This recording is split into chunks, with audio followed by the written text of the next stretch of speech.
Hello बच्चों, आज हम व्याकरण पढ़ेंगे। आज का हमारा टॉपिक है उपसर्ग। इसके अंतर्गत हम जानेंगे उपसर्ग की परिभाषा, उसका शाब्दिक अर्थ एवं उसके भेद।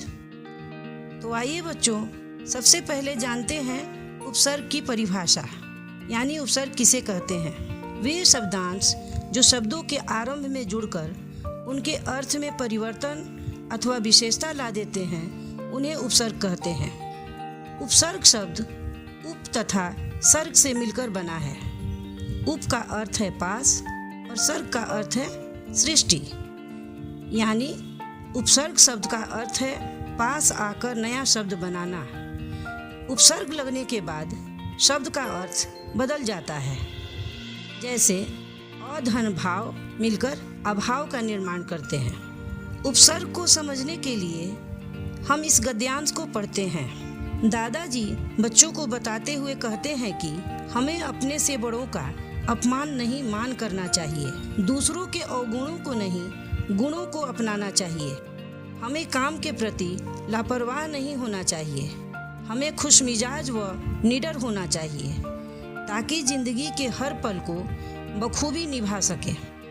अब इन रेखांकित शब्दों पर ध्यान दीजिए। पहला शब्द है अपमान। अपमान शब्द दो शब्दों के मेल से बना है। यहाँ मूल शब्द है मान और उपसर्ग लगा है अप। इस तरह से अप और मान के मेल से एक नया शब्द अपमान बनता है। ठीक वैसे ही लापरवाह शब्द, परवाह शब्द में ला उपसर्ग के जुड़ने से एक नया शब्द बनता है लापरवाह।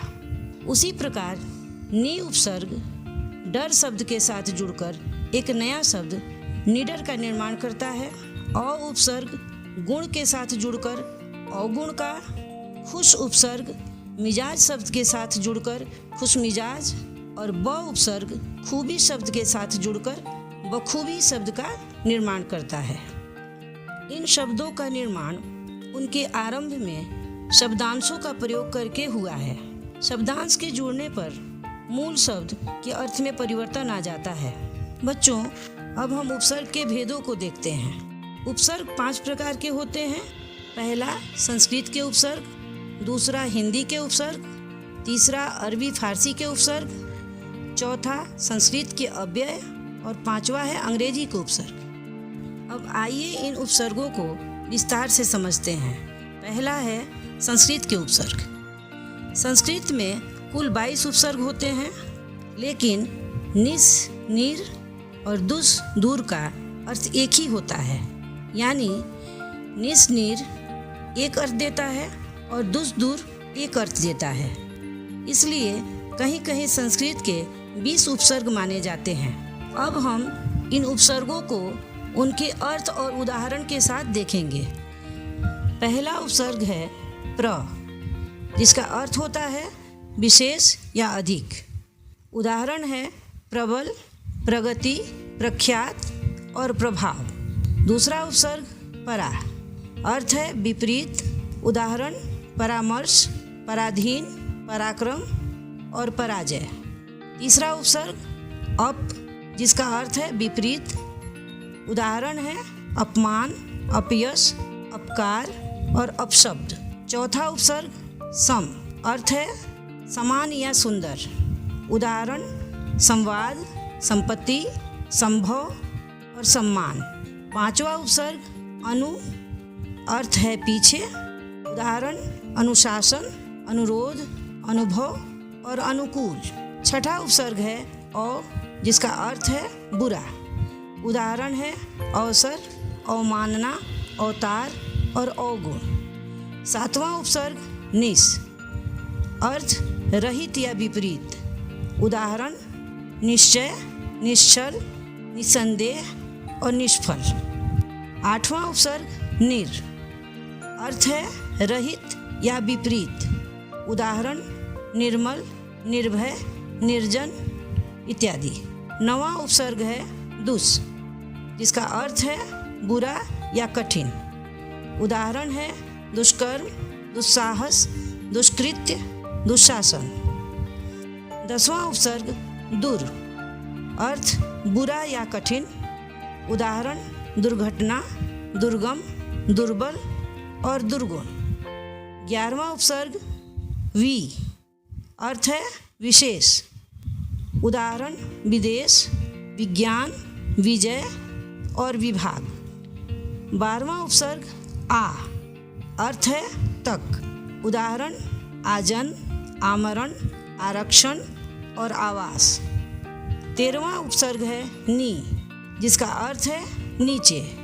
उदाहरण है निवारण, निवास, नियम और नियुक्त। 14वां उपसर्ग अधि, अर्थ है प्रधान।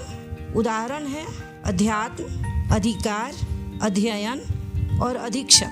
15वां उपसर्ग है अपि, जिसका अर्थ होता है अतिरिक्त या एकीकृत। इससे अभी शब्द नहीं बने हैं। 16वां उपसर्ग है अति, जिसका अर्थ है अधिक। उदाहरण है अतिरिक्त, अत्याचार और अत्याधुनिक। 17वां उपसर्ग है सु, अर्थ है सुंदर। उदाहरण सुगम, सुजन, सुरुचि और सुलभ। 18वां उपसर्ग है उत, जिसका अर्थ है श्रेष्ठ या ऊपर। उदाहरण है उत्कर्ष, उत्पत्ति और उत्पात। 19वां उपसर्ग है अभि, जिसका अर्थ है सामने या चारों ओर। उदाहरण है अभिनय, अभिप्राय, अभिशाप और अभिलाषा। 20वां उपसर्ग है प्रति, जिसका अर्थ है विरुद्ध या प्रत्येक। उदाहरण है प्रतिकार, प्रतिबिंब, प्रतिष्ठा और प्रतिज्ञा। 21वां उपसर्ग है परि। परि का अर्थ है आसपास या चारों ओर। उदाहरण है परिवर्तन, परिस्थिति, पर्यावरण और परिपूर्ण। 20वां उपसर्ग है उप। उप का अर्थ है निकट या छोटा। उदाहरण है उपकार, उपवन, उपन्यास और उपसर्ग। अब आइए हम हिंदी के उपसर्गों को देखते हैं। हिंदी के 10 उपसर्ग होते हैं। पहला उपसर्ग है अध, अर्थ है आधा। उदाहरण अधपका, अधमरा, अधजला और अधखिला। दूसरा उपसर्ग है उन, जिसका अर्थ है एक कम। उदाहरण है 19 और 29। तीसरा उपसर्ग है औ या औ, जिसका अर्थ है हीन या निषेध। उदाहरण है औसत, अवसर, औघर और अवतार। चौथा उपसर्ग है अ या अन, अर्थ है अभाव या निषेध। उदाहरण है अनजान, अनमोल, अटल और अचेत। पांचवा उपसर्ग है कु या क, जिसका अर्थ है बुरा या हीन। उदाहरण है कुख्यात, कुरूप, कपूत। पांचवा उपसर्ग है कु या क, जिसका अर्थ है बुरा या हीन। उदाहरण है कुख्यात, कुरूप, कपूत और कसूर। छठा उपसर्ग स या सु, अर्थ है अच्छा और सहित। उदाहरण है सजग, सुकर्म, सुजान और सरस। सातवां उपसर्ग है बिन, जिसका अर्थ है निषेध।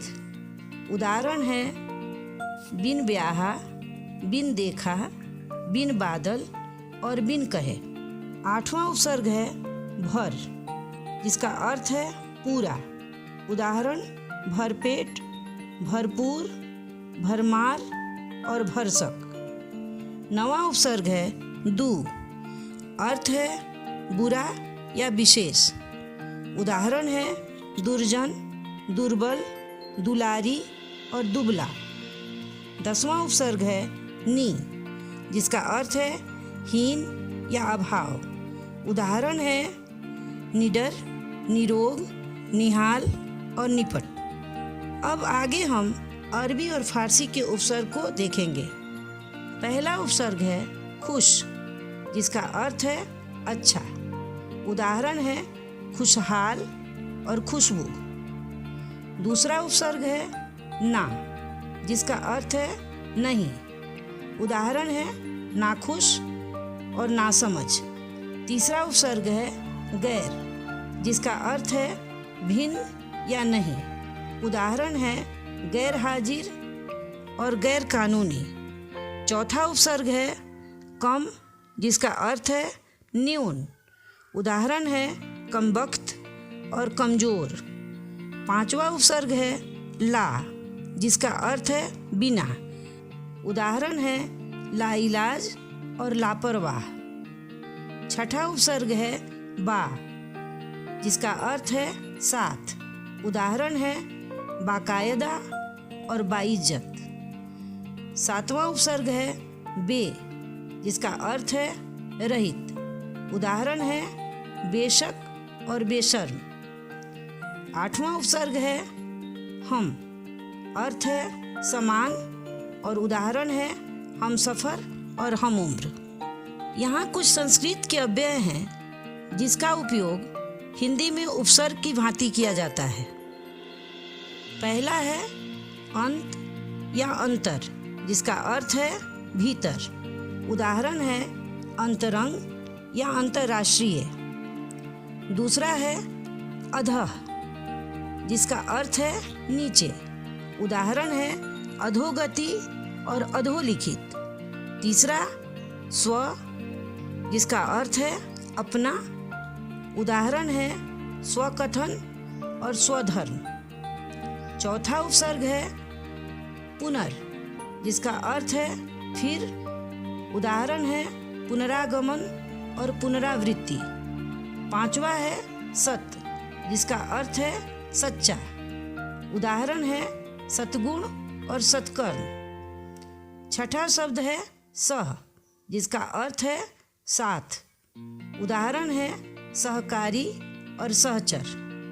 सातवां उपसर्ग है बहि, जिसका अर्थ है बाहर। उदाहरण है बहिष्कार और बहिरंग। आठवां है पुरस, जिसका अर्थ है सामने। उदाहरण है पुरस्कार और पुरस्कृत। यहाँ कुछ अंग्रेजी के शब्द हैं जिनका उपयोग हिंदी में उपसर्ग की भांति किया जाता है। पहला है चीफ, जिसका अर्थ है मुख्य।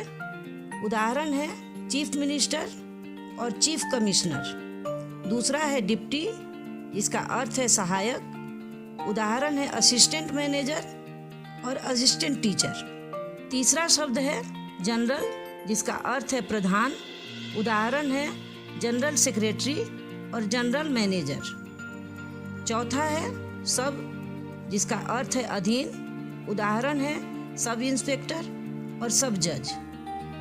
पांचवा है हेड, अर्थ है प्रधान और उदाहरण है हेडमास्टर और हेड क्लर्क। बच्चों, आज की वीडियो में हमने उपसर्ग को विस्तार से पढ़ा। अब अगले वीडियो में हम प्रत्यय को पढ़ेंगे।